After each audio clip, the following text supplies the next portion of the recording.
ഈശോയാൽ സ്നേഹിക്കപ്പെടുന്ന silent rose കുടുംബത്തിലെ എല്ലാ പ്രിയപ്പെട്ടവർക്കും സ്നേഹവന്ദനം. ഹൃദയം നുറുങ്ങിയവർക്ക് കർത്താവ് സമീപസ്ഥനാണ്. ഈശോയുടെ സന്നിധിയിൽ ഇന്നത്തെ ദിവസം നമ്മുടെ എല്ലാ ചിന്തകളെയും നമുക്ക് സമർപ്പിക്കാം. ഒന്നും എഴുതാത്ത ഒരു പുസ്തകത്താള് പോലെ നമ്മുടെ ഹൃദയങ്ങളെ നമുക്ക് ഈശോയുടെ സന്നിധിയിൽ സമർപ്പിക്കാം. ഹൃദയം എന്ന് പറയുന്നത് ശാരീരികമായ ഒരവയവം എന്നതിനേക്കാൾ ഒരുപാട് വികാരങ്ങളും വിചാരങ്ങളും കയറി ഇറങ്ങിപ്പോകുന്ന ഒരു വഴിയമ്പലമെന്നോ ഒരുപാട് പേര് കണ്ണുനീരോടുകൂടി പ്രാർത്ഥിക്കാൻ വരുന്ന ഒരു ദൈവാലയമെന്നോ ഒക്കെ നമുക്ക് വിശേഷിപ്പിക്കാൻ കഴിയും.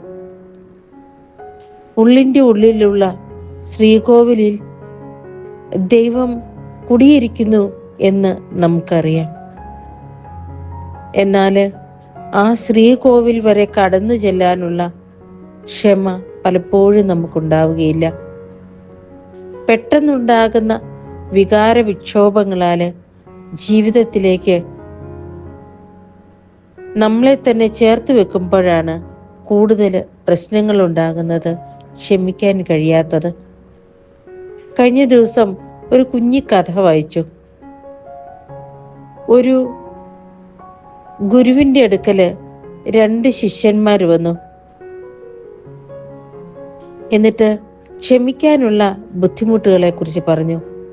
അപ്പോൾ ആ ഗുരു അവരോട് പറഞ്ഞു, ഒരിക്കൽ ഒരു കാട്ടുരാജാവിന് ഒരുപാട് നായകൾ ഉണ്ടായിരുന്നു. തന്നെ എതിർക്കുന്നവരെ, തന്നോട് ദ്രോഹം ചെയ്യുന്നവരെയൊക്കെ ഈ നായ്ക്കൂട്ടിലിട്ട് നായയെ കൊണ്ട് കടിപ്പിച്ച് കൊല്ലുക എന്നത് ആ രാജാവിന് ഒരു രസമായിരുന്നു. ഒരിക്കൽ രാജാവിന് ഏറ്റവും പ്രിയപ്പെട്ട സേവകൻ, അത്രയും കാലം ജീവൻ പണയം വെച്ച് രാജാവിൻ്റെ പ്രൊട്ടക്ഷന് വേണ്ടി നിന്ന സേവകൻ ഒരു തെറ്റ് ചെയ്തു. അപ്പോൾ രാജാവ് ഈ സേവകനെ നായക്കൂട്ടിലിട്ട് കൊല്ലാൻ വിധിച്ചു. സേവകൻ പറഞ്ഞു, മഹാരാജാവേ, ഞാൻ എൻ്റെ ജീവിതം മുഴുവനും അങ്ങയെ ധ്യാനിച്ച് അങ്ങയെ സംരക്ഷിക്കാൻ അങ്ങേക്ക് വേണ്ടി ജോലി ചെയ്യുകയായിരുന്നു. എനിക്കൊരു 10 ദിവസം കൂടി അങ്ങ് ജീവിതം നീട്ടിത്തരണം. അത് കഴിഞ്ഞിട്ട് അങ്ങ് എന്നെ കൊന്നുകൊള്ളുക. അപ്പോൾ രാജാവ് അത് സമ്മതിച്ചു. ആ 10 ദിവസങ്ങള് നായകളെ നോക്കുന്ന ആളെ സ്വാധീനിച്ച് ഈ സേവകൻ നായകളെ ശുശ്രൂഷിക്കുന്ന ദൗത്യം ഏറ്റെടുത്തു. അങ്ങനെ നായകൾക്ക് ഭക്ഷണം കൊടുക്കുകയും അവരോട് സ്നേഹവാത്സല്യങ്ങളെ പെരുമാറുകയും ചെയ്ത് നായകളുമായിട്ട് ഒരു ചങ്ങാത്തം കൂടി. 10-ാം ദിവസം രാജാവ് കൽപ്പിച്ചതനുസരിച്ച് ഈ സേവകനെ നായക്കൂട്ടിലേക്ക് തള്ളി. നായകളെല്ലാം വന്ന് തങ്ങളുടെ യജമാനനെ നക്കുകയും സ്നേഹിക്കുകയും ഒക്കെ ചെയ്യുന്നത് കണ്ട് രാജാവ് അമ്പരന്നു. അപ്പോൾ സേവകനോട് രാജാവ് ചോദിച്ചു, ഇതെങ്ങനെ സംഭവിച്ചു? സേവകൻ പറഞ്ഞു, മഹാരാജാവേ, 10 വർഷം ഞാൻ അങ്ങയുടെ കൂടെ ഉണ്ടായിരുന്നു. ഒരു തെറ്റിനു വേണ്ടി അതെല്ലാം അങ്ങ് മറന്നു.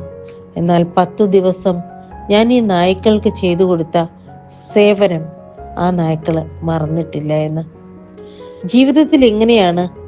പലപ്പോഴും ചെയ്യുന്ന നന്മകളെല്ലാം മായ്ച്ചു കളയാനായിട്ട് ഒരു ചെറിയ തിന്മയ്ക്ക് പറ്റും. എന്നാൽ ഈശോ പറയുന്നുണ്ട്, തെറ്റ് ക്ഷമിക്കുന്നവൻ സ്നേഹം നേടുന്നു എന്ന്. നമ്മുടെ ഹൃദയങ്ങളിൽ നിന്ന് നമ്മൾ മാറ്റി നിർത്തിയിരിക്കുന്ന ഓരോരുത്തരെയും ഇന്ന് നമുക്കൊന്ന് ഓർക്കാം. നമുക്ക് ക്ഷമിക്കാൻ പറ്റുകയില്ലെങ്കിൽ കൂടി ഈശോയുടെ കഴിവാല്, അവിടുത്തെ തിരുഹൃദയത്തിന് ശക്തിയാൽ നമുക്കത് പറ്റും. അതുകൊണ്ട് ഇന്ന് ക്ഷമയുടെയും സ്നേഹത്തിൻ്റെയും കണ്ടുമുട്ടലാവട്ടെ നമ്മുടെ ജീവിതം. ആമേൻ.